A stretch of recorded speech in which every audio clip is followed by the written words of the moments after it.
I am absolutely beginning to sound like a broken record, and I apologize for that in advance, but there's just so much going on in the real estate world right now that people just need to pay attention to. So the things I have been beating my drum over the past year, essentially, actually more than that, talking about how homes, real estate in general, is a terrific hedge against inflation. So that has been not necessarily entirely what's been driving up prices, but it's been a piece of it. Hard assets are so valuable in inflationary periods, and this is no exception. So I have an article today that we're going to dive into that talks a little bit more about exactly how inflation is having an impact on home prices. But first, if you are new to the channel, welcome. My name is Brian. I'm a realtor here in the Boston market. And on this channel, we cover all things real estate. If you do enjoy this type of content, make sure that you smash that like button and subscribe for additional videos. All right, let's get into it.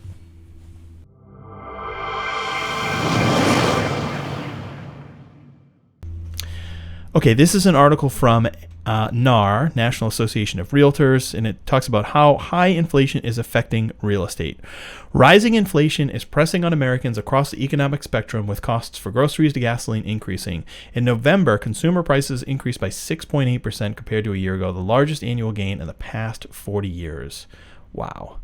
Some of the highest increases have occurred in energy, shelter, cars, and food. These comprise about 61% of consumer purchases and account for 81% of inflation over the past 12 months. Renters may be feeling the impact. Rents are up 3% and accelerating at about 5% annually, notes Lawrence Yun, chief economist of the National Association of Realtors.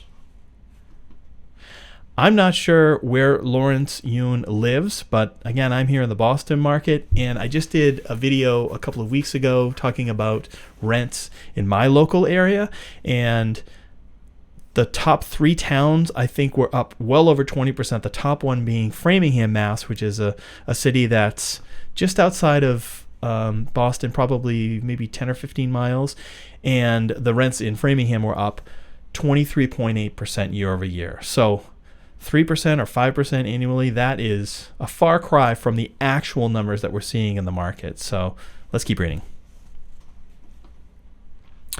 Also, heating bills are increasing. Natural gas prices have jumped by 25%. Yoon also warns that the increase in inflation is a primary reason that mortgage rates will likely rise in 2022. The 30-year fixed-rate mortgage is predicted to reach 3.7% by the end of 2022. Rates averaged 3.1% last week, according to Freddie Mac.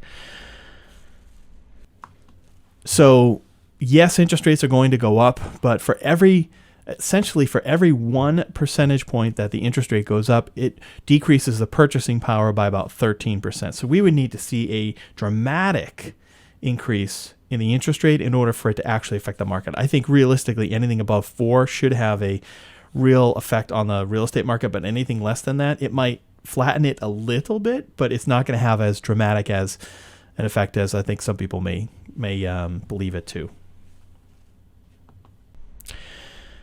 One aspect of inflation is that real estate has proven to be a good hedge, Yun says. As he explains in a recent statement, in the 1970s, a high inflationary period when the consumer price index averaged 7.1% per year, home price gains outpaced inflation with a 9.9% gain. Even when interest rates soared in the 1980s and thereby crushed home sales, home prices still held up to the consumer price inflation, 5.5% versus 5.6%. That's because rents are soaring. Other decades also show similar patterns. Therefore, for those concerned about the loss in purchasing power of money and savings, be assured that real estate has proven to be a good hedge against inflation. It sure has. That's one of these things that I won't say that it's a forever constant, but it has been steady Eddie for decades. So what do you think? Are you seeing people pouring into real estate just as a hedge against inflation?